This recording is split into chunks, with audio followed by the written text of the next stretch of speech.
So we will start by offering our appreciation and gratitude to the man who sacrificed his life for the sake of bringing this wonderful spiritual culture to the Western world, His Divine Grace, Abhay Charanaravinda, Bhakti Rasayana Swami Prabhupada, whom you see on the screen.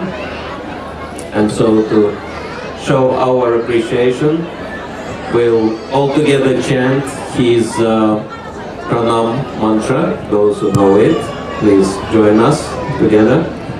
Nama Om Vishnu Padaya Krishna Pristaya Bhutale Srimati Bhakti Vedanta Swami Niti Namine Namaste Saraswati Devi Gauravani Pracharine Nirvishesha Sanyavadi Paschatya Deshatarine. So Prabhupada Ki Jai. We're really grateful to him because if it would not be for him, none of us would be here tonight. And so we are celebrating Sri Krishna's appearance day. And in the beginning of the presentation, we'll sing a song which glorifies Krishna and his associates in his homeland, Sri Vrindavan Dham. So the text of the song is for you on the screen, and we welcome you to chant responsibly in a traditional kirtan way. And please chant louder so that everyone could hear you as well. Jaya Radhe Jaya Krishna Jaya Vrindavan. Together. Jaya Radhe Jaya Vrindavan. Shri Govinda Gopinath Madana Maha.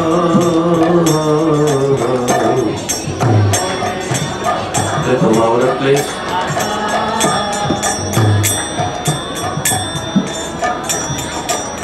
Shyama Kunda Radha Kunda Giri Govardhan.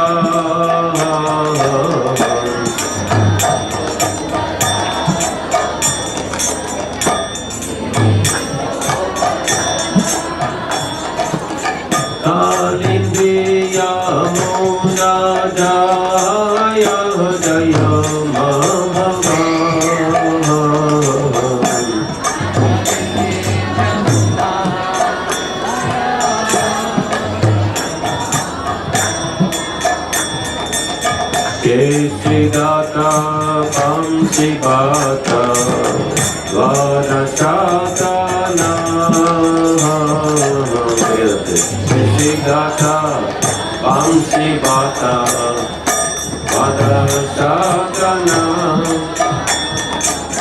Jahasabalila Koila Shinandananda.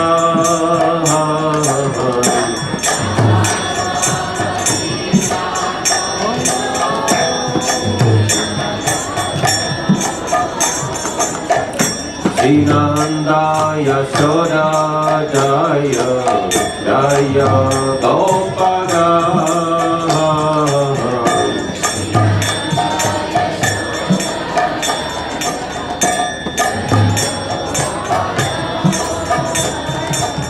Shri Damadi Jaya Jaya Dhenu Vatsaga.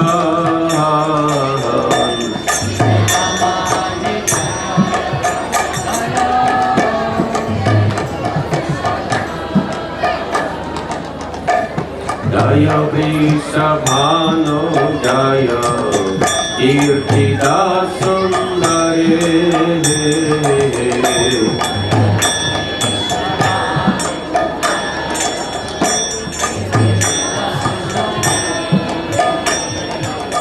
Jaya Purnamasi Prasidaya Abhiranagare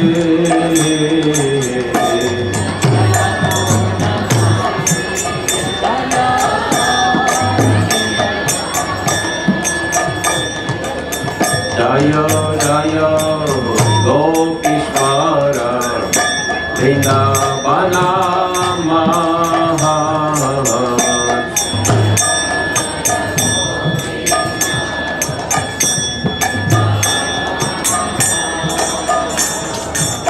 Jaya Jaya Krishna Sahaka Bhakti Jara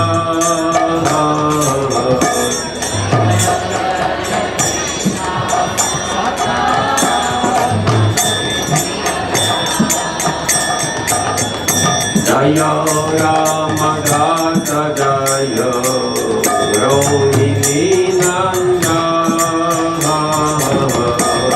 Jaya Rama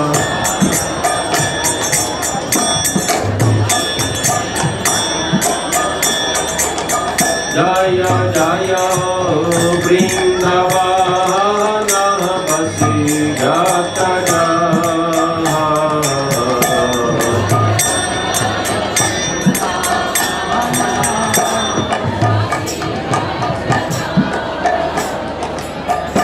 Jaya Dija Patni Jaya Naga Kanjaga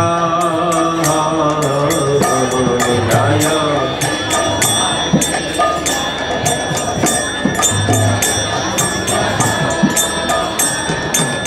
Bhakti Teja Harapaya Govinda Chara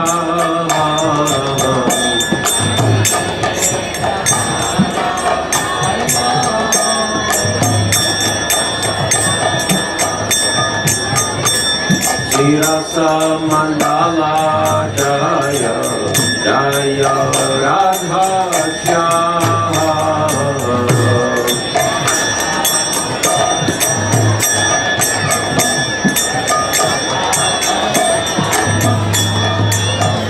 Jaya Jaya Rasa Leela Sarva Mangala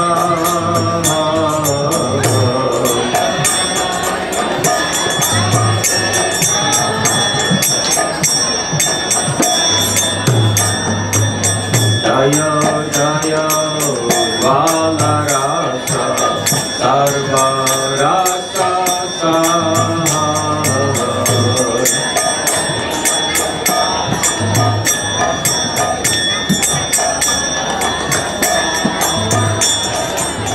Bharatiya Bhaveya Prajate Prachaha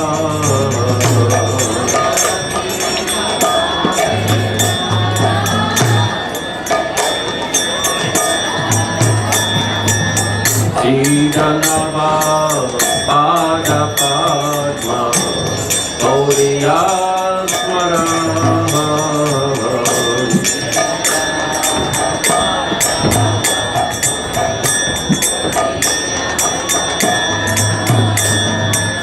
Dina Krishna Dasa Kare Nama Sankirta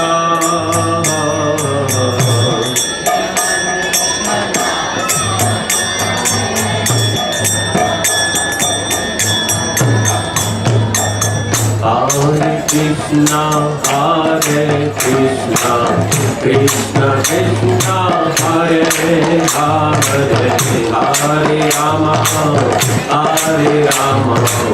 Rama Rama, Hare Hare, Hare Krishna, Hare Hare.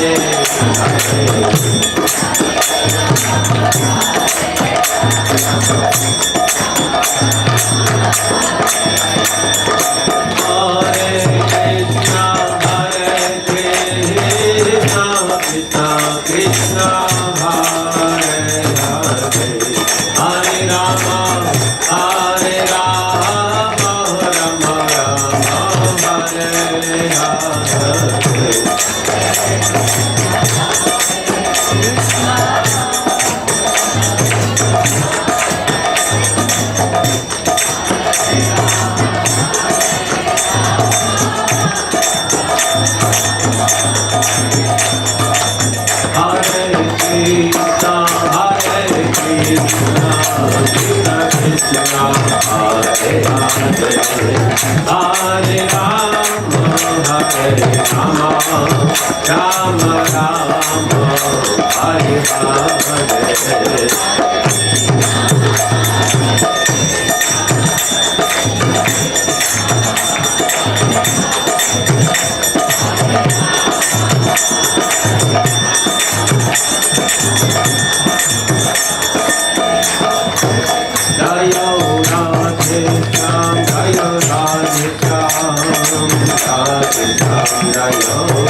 Shri Krishna Janmashtami महामहोत्सव की जय, श्री हरिनाम संकीर्तन की जय, श्री प्रभुपाद की जय, श्री वृंद की जय, समवेत भक्त वृंद की जय, गो प्रेमानंदे।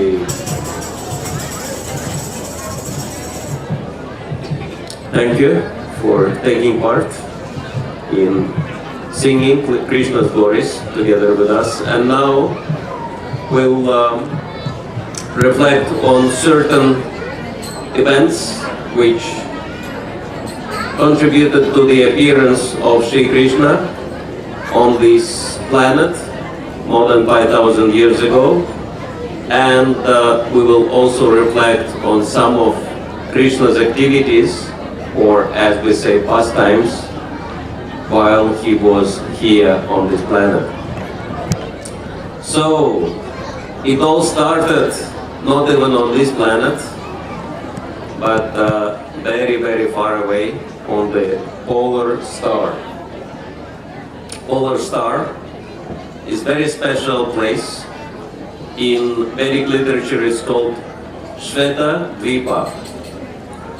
It is actually filled with ocean, but it's not salty ocean, it's the ocean of milk. And the Supreme Lord, in his form of Kshirodakashaya Vishnu, actually Kshirodakashaya Vishnu means Lord Vishnu, the Supreme Lord, who is lying in the ocean of milk. And meanwhile, on the Earth planet, there were a lot of troubles. And it's explained that demoniac forces were attacking the Earth, and the personification of the Earth planet, Bhumi, in the form of a cow, went to the master of the universe, who is Lord Brahma, and she complained to him and she requested Lord Brahma to help. And then Lord Brahma, surrounded by so many demigods, he went to the Supreme Lord. It's very interesting that you have a bit of cosmology in here.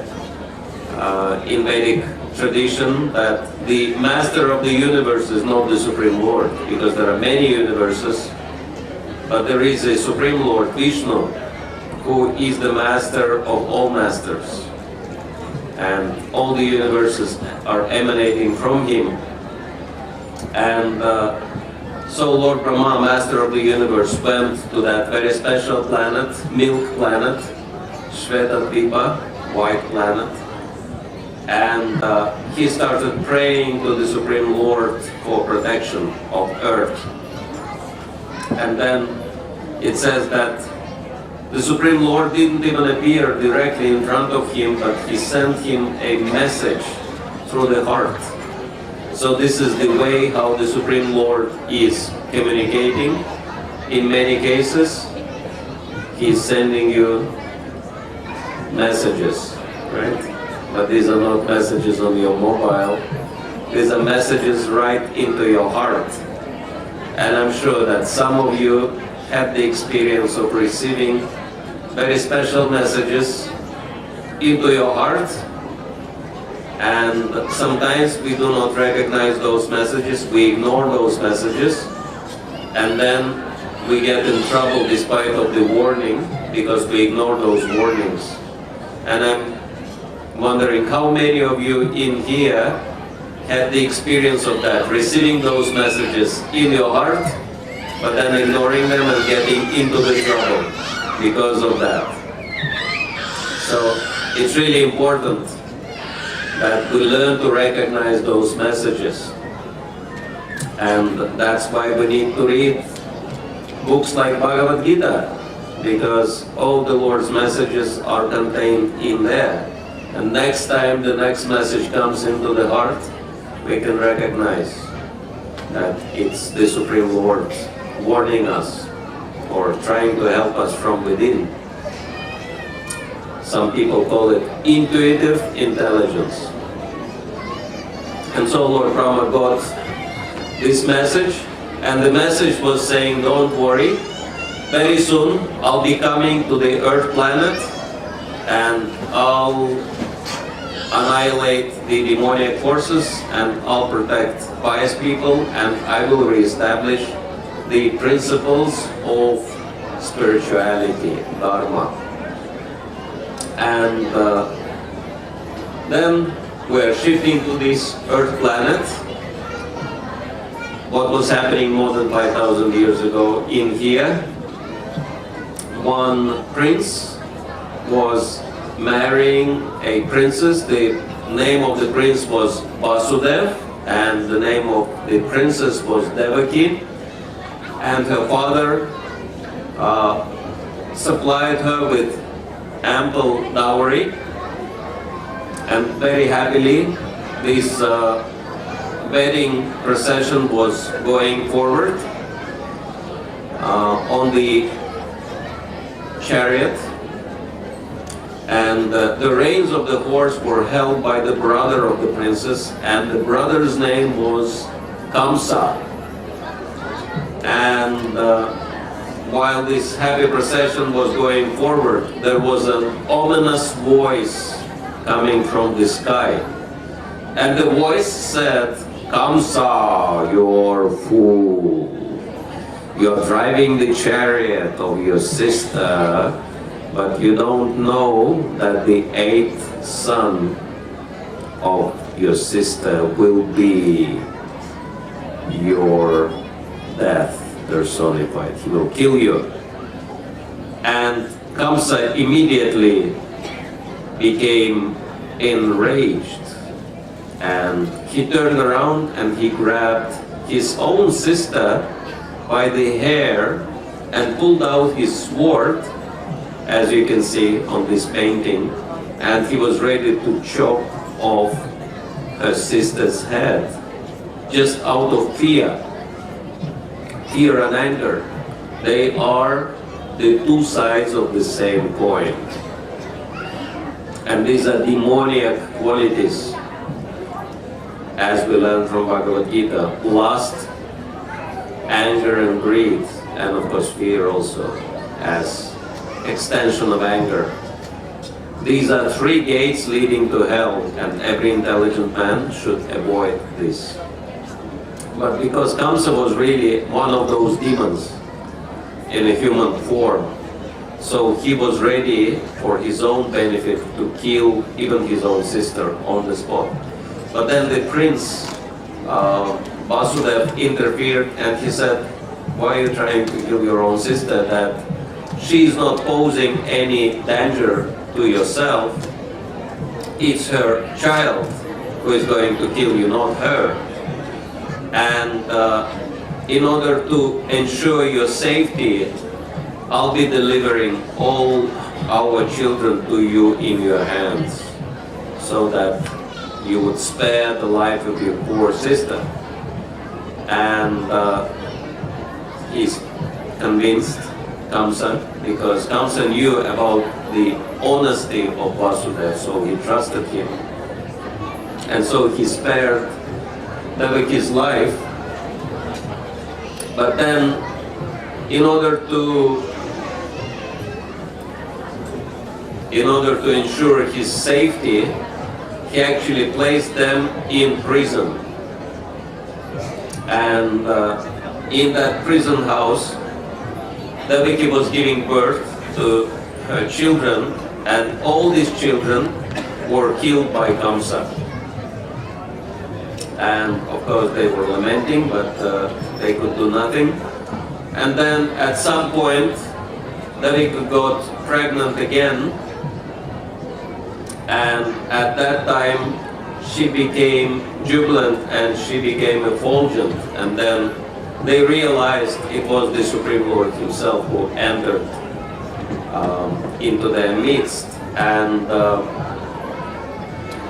Krishna appeared in the prison house of Kamsa, and someone was asking me, how do we make these events which happened many thousands of years ago relevant to our own lives? And the way to do it is to realize the significance of these events. And Krishna is appearing.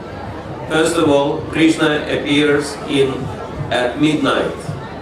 That's why we're waiting for the midnight. So it's kind of Vedic New Year's Eve we're celebrating. And we're waiting for the midnight to celebrate Krishna's appearance. And it is very significant that Krishna appeared in the darkness of the night, but he was so effulgent, he was dissipating all the darkness around himself. And so darkness in Vedic literature is compared to ignorance, and Krishna is compared to light. And therefore, if there is God in one's life, there is no darkness of ignorance, and ignorance means suffering. And so Krishna appeared in the middle of the night to dissipate their darkness. And also he appeared in the prison house. It's very interesting. And actually, the entire world we're living in is compared to a prison house. In the same way, as my spiritual master says, the prisoner is confined within this cell which has 4 walls, right? So in the same way we are confined in this material world, surrounded by the 4 walls: birth, old age, disease, and death. And no one can get out of this prison house. But Krishna appears in that prison house to benefit everyone. And so he started his pastimes. When he appeared, he told his father, and his father was not only in prison, but he was also shackled together with his wife. And Krishna told, first of all, he appeared in this 4-handed form with the divine symbols of disc, conch, lotus, and mace in these hands, fully dressed and with 4 hands. So have you ever heard of a child who appears being dressed and grown up and talking perfect Sanskrit and with 4 divine symbols in the hands? So it doesn't happen, right?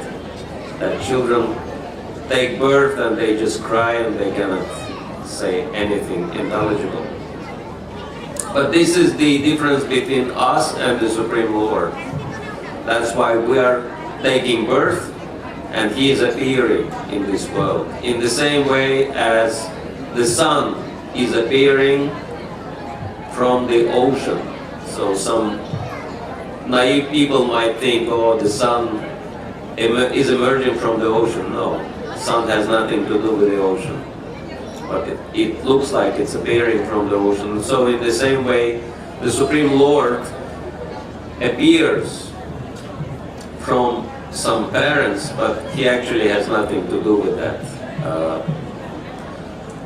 He is transcendental, and so he appeared in this form, but then his mother, Devaki, she said, I'm afraid that Kamsa will see that you are the Supreme Lord and he will try to kill you, so better you take the shape of an ordinary child so that I could hide you.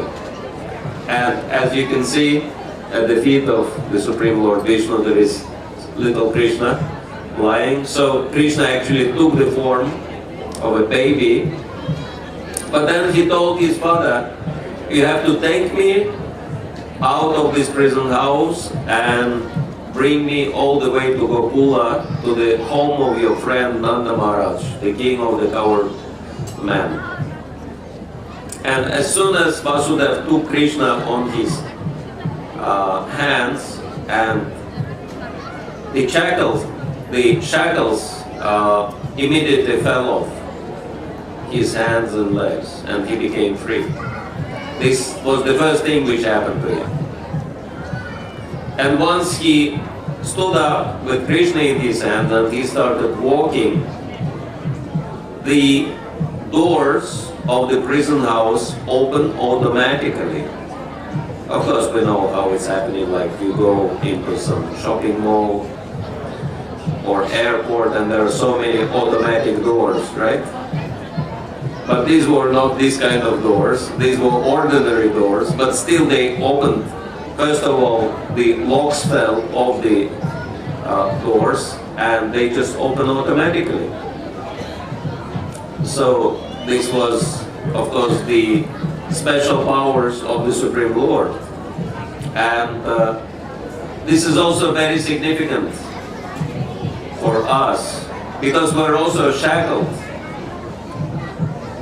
It's called conditioned life.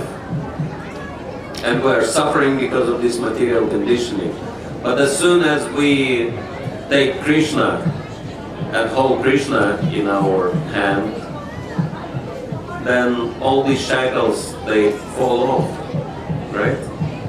And once you start walking with the Krishna, all the doors of opportunities in your life start opening up. Let me see how many of you had that experience. Since you came in touch with Krishna, you felt that the shackles fell off your hands and legs, and the doors of opportunity started opening up in your life. Anyone? Okay, so we can see that it's very typical, we can say, in Krishna consciousness. So, for those of you who are not familiar with what we're talking about, what does it mean to hold Krishna in your hands? In our day and age, it means to chant the names of the Supreme Lord, because the name and the Supreme Lord is the same. And so if you chant, as we always recommend and emphasize, especially the Hare Krishna Maha Mantra, Hare Krishna, Krishna Krishna, Hare Hare, Hare Rama, Rama Rama, Hare Hare. You're actually holding the Supreme Lord in your hands and you're walking along the path of your life with Him. And so this is the significance of those events. And then next thing which happened, because there were many guards outside of the prison house, but as soon as Vasudeva stepped out, automatically also all these guards, they fell asleep. They were fully alert, but as soon as they saw Vasudeva, their eyes closed and they went into deep coma. They became, like completely unconscious. So it's also very significant, because if you walk your life with Krishna, all your enemies, they just miss you, because Krishna is looking after you, He's protecting you. And then Vasudeva kept walking, and he actually walked through the Yamuna river, and Ananda Shesha was protecting both of them from the torrential rainfalls. So it's also very significant that we get all this protection and support in our life once we walk with Krishna. And then next it is described that he actually fulfilled Krishna's desire and he left Krishna with his friend Nanda Maharaj in Vrindavan, and Krishna became the foster son of Nanda and Yashoda. Actually, they didn't even know about it because Vasudeva replaced their baby with Krishna at night, and no one saw that. And Yashoda just gave birth to a girl, and so he replaced that girl with Krishna. And Yashoda actually couldn't remember whom he gave birth to, whether it was boy and girl. So she took Krishna to be her own child. And this picture is actually depicting the very first Janmashtami celebration in Vrindavan. That in the same way as we bathe Krishna for Janmashtami, but this is the deity of Krishna, but residents of Vrindavan were so fortunate they were bathing Krishna directly. And Krishna is one in here. He's 1 years old, and so they bathe him and they dress him, etc., etc. And once Krishna is dressed, they entertain him, and what's the best entertainment? Krishna is listening to the mantras chanted by qualified brahmanas. So you can see on this painting, Krishna is very attentive and very excited to listen to those brahmanas. And then Krishna starts growing up, and then the troubles begin. There were so many demons who tried to attack Krishna and kill him, and these demons were actually sent by Kamsa, who figured out that Krishna was born somewhere. That information was actually given by that girl who Vasudeva brought back, and who happened to be Krishna's divine energy, Subhadra or Maya Devi. And Kamsa tried to kill her because he was thinking she is posing the danger. But of course, she is a divine energy, indestructible divine energy, so she just slipped out of his hand and went into the air and appeared in her divine form, and she said, Kamsa, you're a fool. Your enemy already is born somewhere, and he's out of your reach, and you cannot kill me either, so you're doomed. And then she left. But Kamsa tried to send his demoniac forces, his demonic allies, to find and kill Krishna. And the first one was a Putana witch who flew into Vrindavan, and she took a form of very beautiful young lady, and she tried to poison Krishna with the poison smeared on her breast by breastfeeding him. But Krishna didn't mind her breast sucking, because Krishna accepts any offering. And so he sucked out the milk and he sucked out the poison, and nothing happened to him because Krishna is completely spiritual. And he kept sucking, and this witch got in big trouble because Krishna started sucking out her life from the body. And she couldn't maintain her pretentious form of a beautiful lady. She had to manifest her very ugly, as you can see on this painting, form. And she actually was screaming. She couldn't get rid of Krishna, and she died in agony. And Krishna was safe. And then his mother found him on the body of this witch, and they didn't realize that Krishna is the Supreme Lord. They thought, Supreme Lord is protecting Krishna somehow. But this is really important that, under the pressure,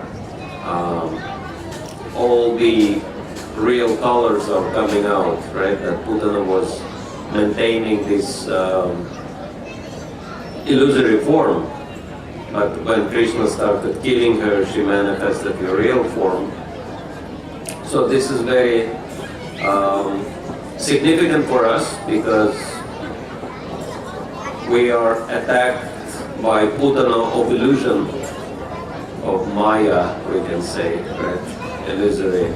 We have illusory perceptions, but under the pressure of Krishna, all these illusions disappear, and then we can see the ugly form of material nature. And next demon who tried to attack Krishna was Shakatasura. He appeared in the form of a cart which was loaded by different utensils.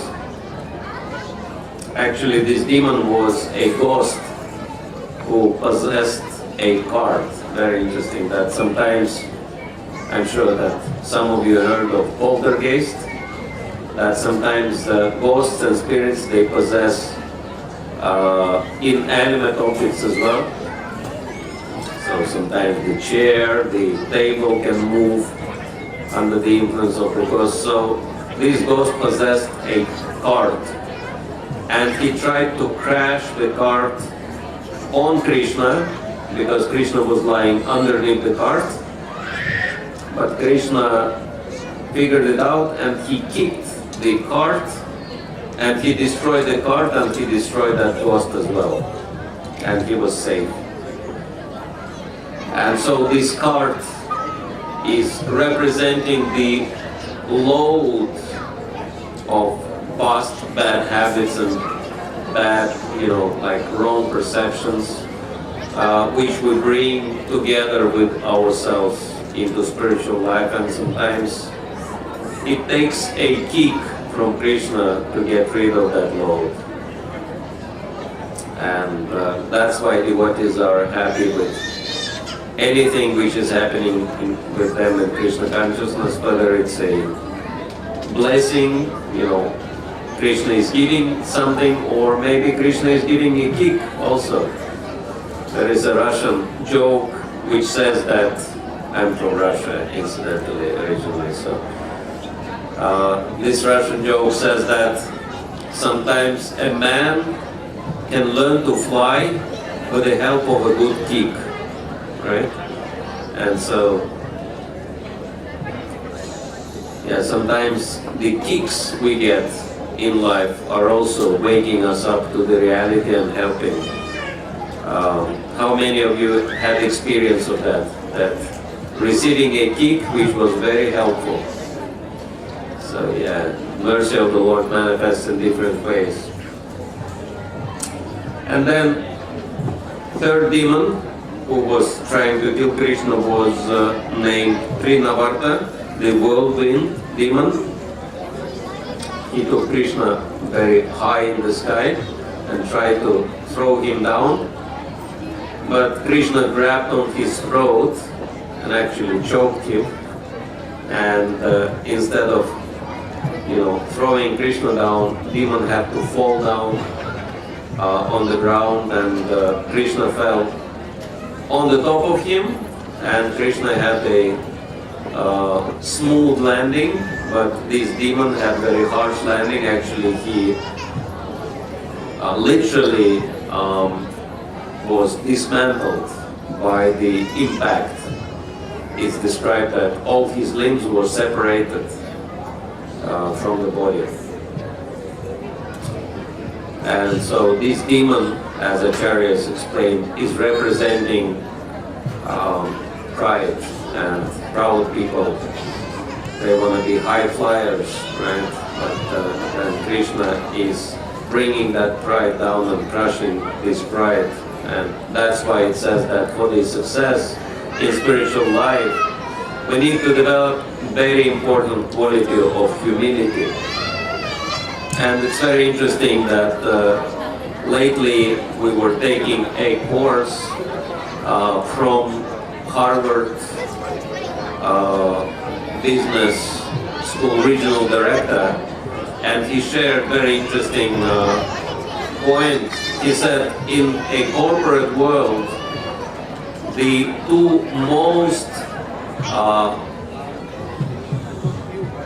two qualities which are highly appreciated by most of the people in the leaders, in the corporate leaders, are humility and compassion.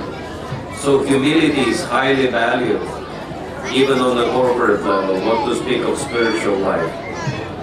And so Krishna is helping us to develop humility by crushing pride. And so this is how the demon looked like after the landing. Actually, he was even worse than that, but this is approximate resemblance of the scene. But Krishna was totally safe, of course. And then Krishna was given, there was a prediction of Krishna's future.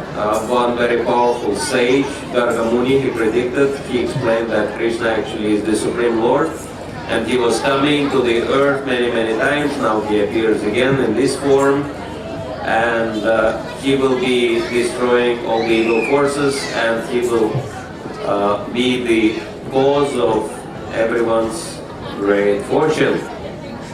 Shri Krishna Chandra Bhagavan ki jai.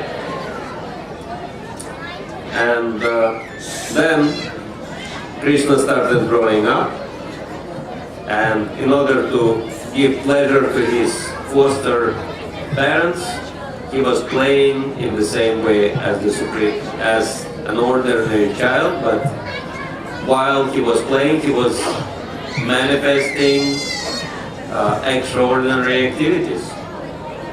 Once Krishna's friends complained.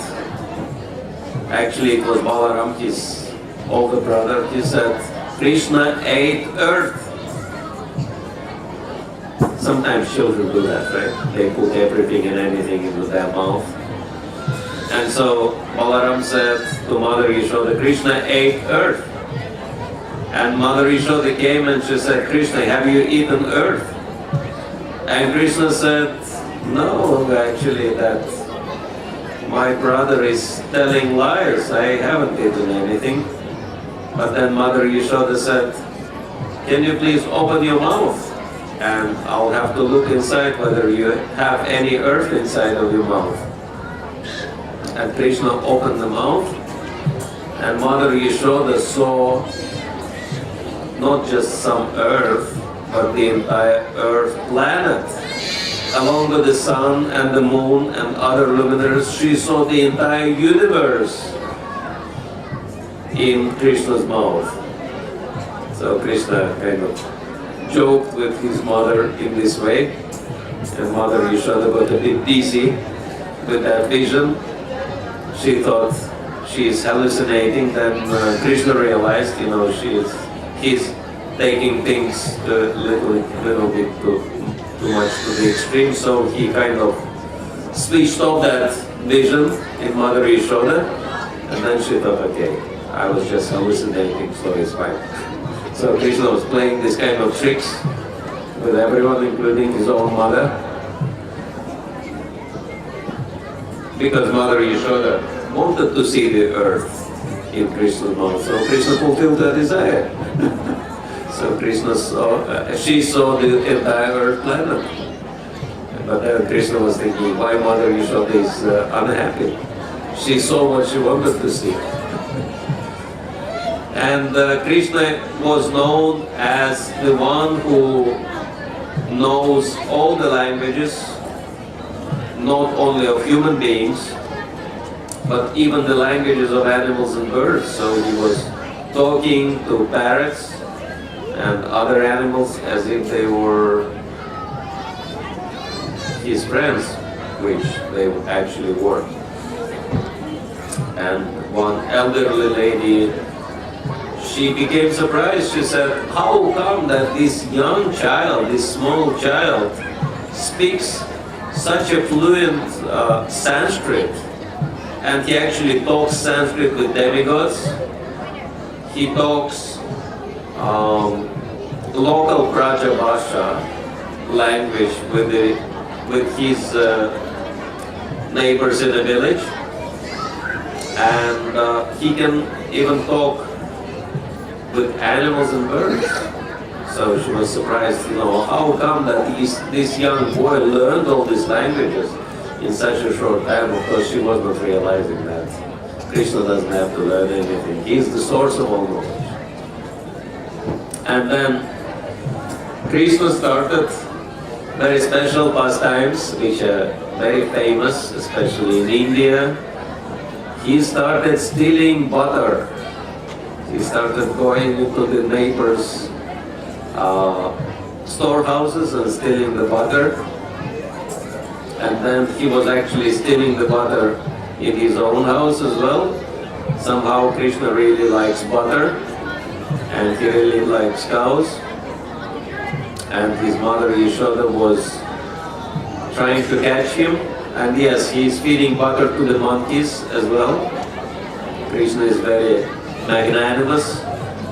He wants everyone to have wonderful feast.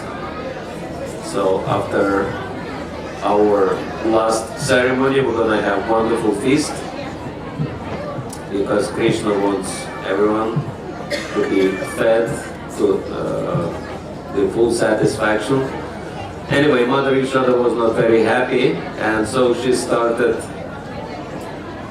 tried to catch Krishna. Actually, it was other gopis complained that Krishna and Balaram, they can find our butter and yogurt even in the dark storehouse, because their bodies emanating very special light. They have luminescent bodies. Have you ever heard of a child with luminescent body? But Brajabasis had 2 kids with luminescent bodies, Krishna and Balaram. They were the source of all light. And so, because of that, they didn't need any flashlights to find the butter in a dark storeroom. And then Krishna was really enjoying taking his butter.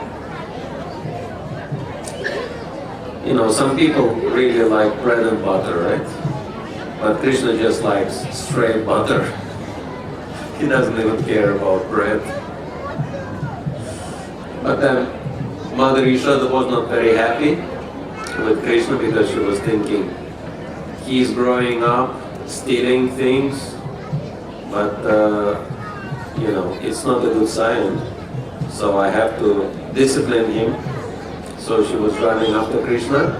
Finally she managed to catch Krishna, and she decided to discipline Krishna by tying him to a grinding mortar. Very famous pastime of Damodar. And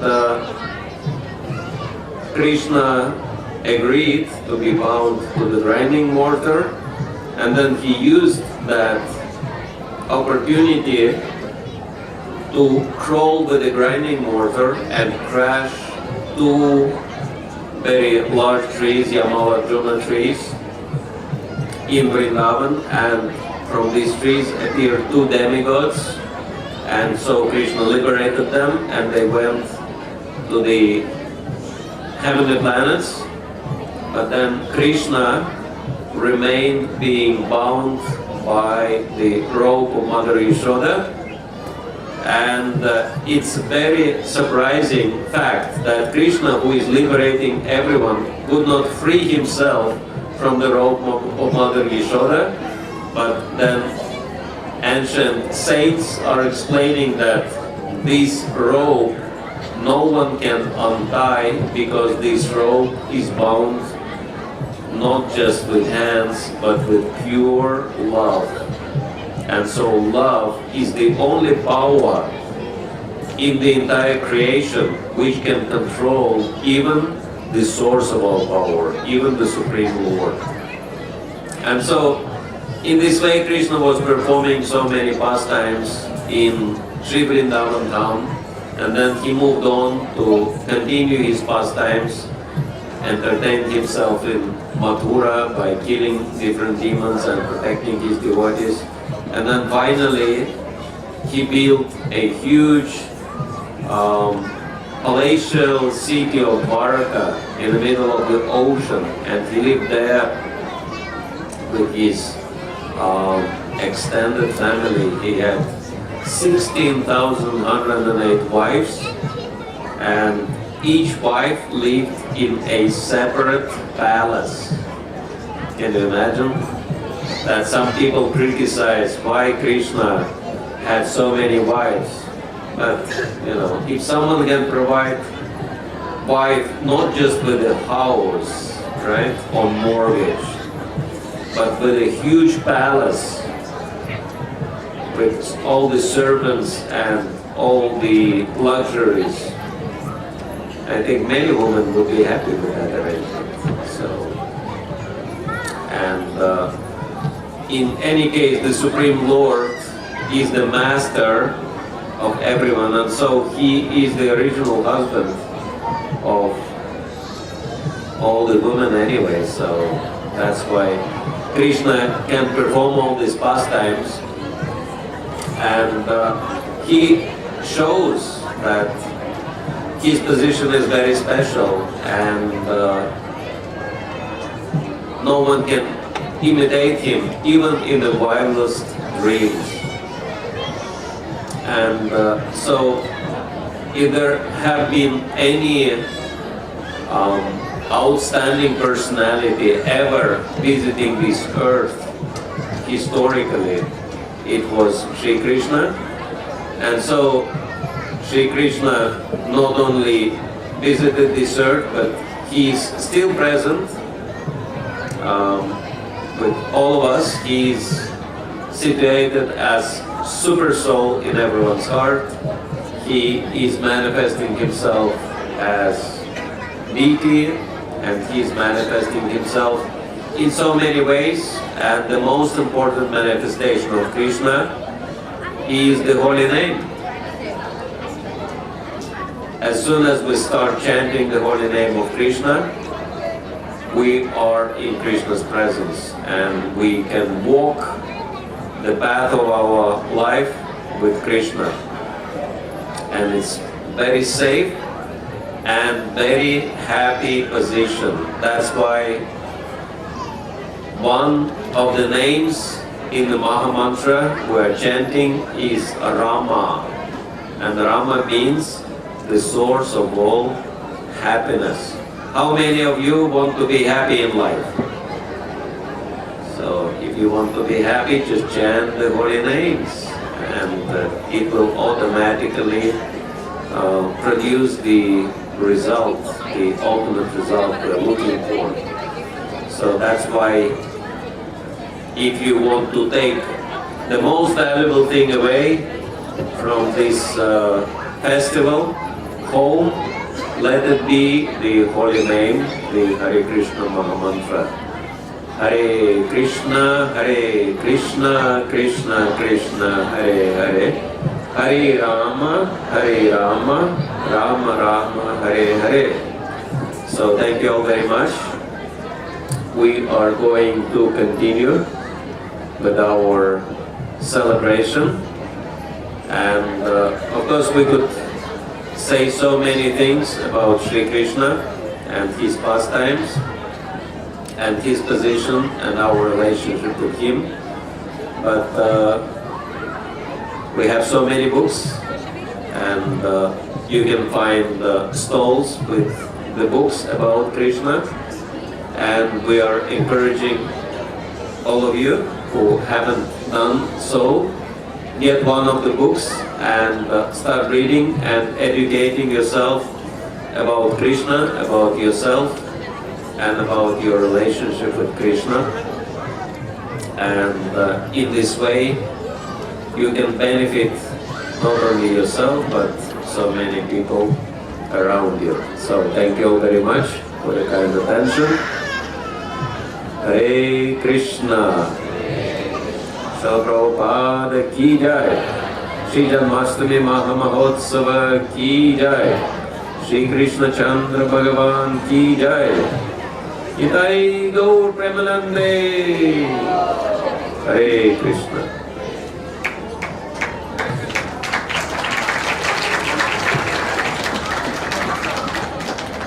Another big round of applause for His Holiness Bhakti Rasayana Sagar Swami. Thank you so much, Mara, for joining us here at Janmashtami, blessing us and giving us a wonderful overview of the entire of Krishna's appearance here. Thank you so much, Mara.